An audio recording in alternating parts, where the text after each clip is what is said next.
All right, so had to see this comic for myself. This is Punisher, number 7, really legacy number 235, by Rosenbohr, probably one of the most boring writers at Marvel, who's been handed the franchise Uncanny X-Men book, and some other people. So this is a strange one. A lot of stuff going on in this. This is like the breaking of Frank Castle and him checking his privilege in some ways. It's like, I can't even, if somebody does piracy, if they download all the books at this point, I almost don't even blame them, because it's like, I don't think Marvel's looking to make money. I don't think they want to make money with stuff like this, where you have a book like The Punisher giving you lessons in colonialism. Like, that's not what I open a comic up for. And they sprinkle the stuff in. It's like sprinkle, right? But it's really funny how this works. So I saw this on Rorschach's channel, checked it out. I'll link the video if you want to go check out his review. I got the gist of it, kind of. So Frank is in jail.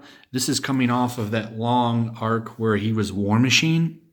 And Nick Fury ends up betraying him and hands him over to Baron Zemo, who's running a country as like Neo Hydra or something.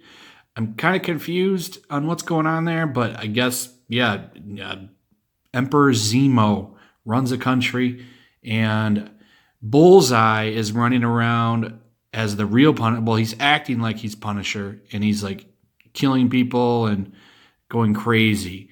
And I'm sure this is to set Frank up down the road. But of course, so we open up and you see Frank's here like, oh, let's make it real for the cameras. Don't literally beat me up.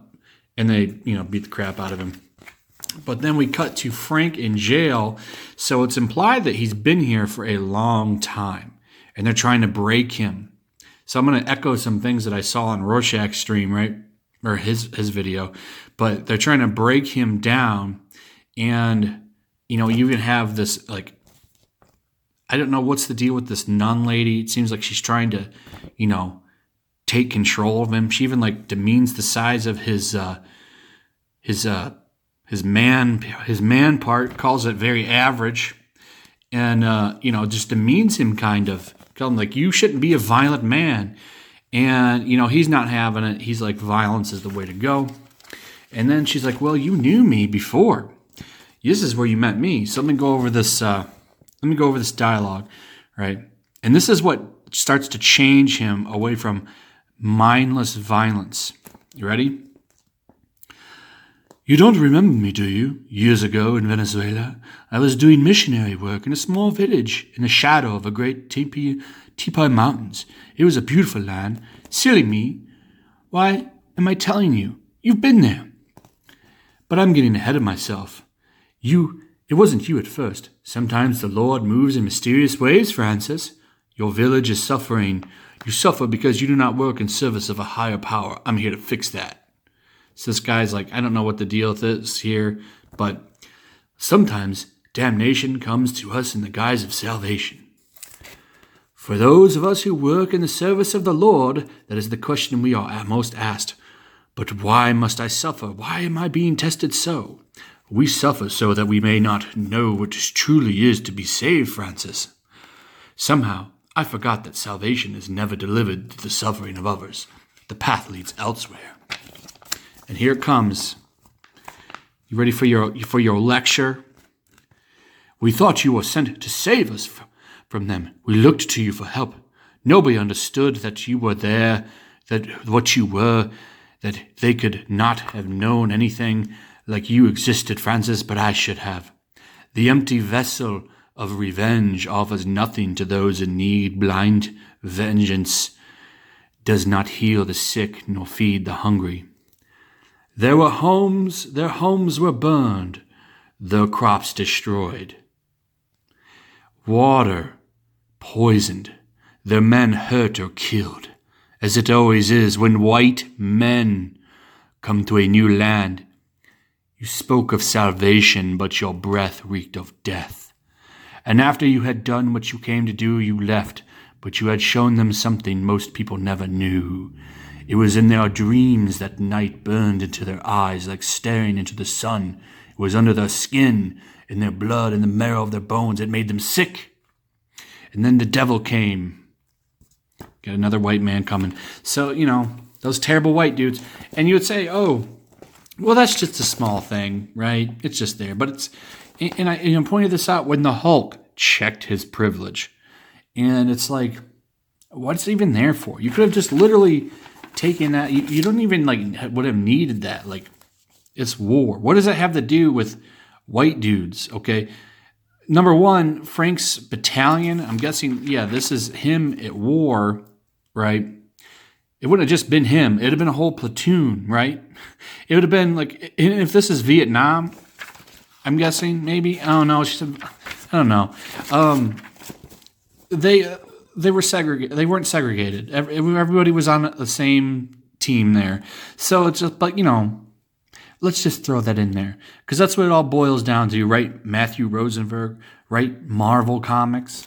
You can't just enjoy this. And then at the end, she just breaks him. And he decides that, violence is no longer the answer. And he's pretty much now in debt in service to her.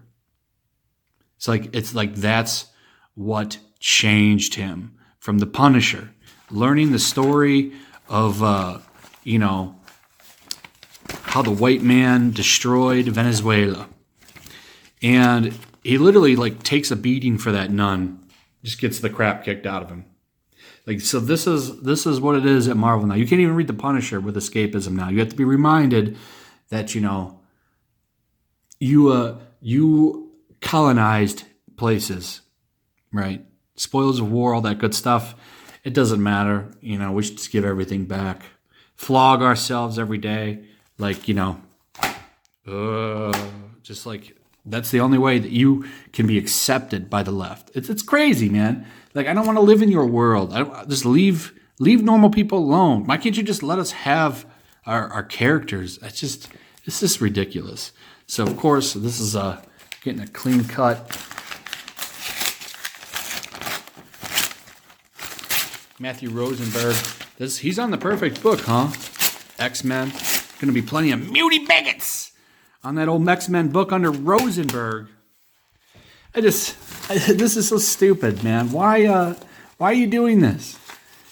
Can't you just tell this you could have had a story about Frank in prison, taking the prison over. You could have had a good thing, but instead you're going to turn it into this thing about privilege and all this crap. It's just come on, Marvel, what are you doing? Do you not see that your sales are bunk? Comic shops, I don't even know how bad I feel for them sometimes because they don't say anything. There's been no change. So, whatever. This is a joke, just like Marvel. Anyway, let me know your comments on this. Like and subscribe, hit that notification bell, and I'll see you guys on the next one.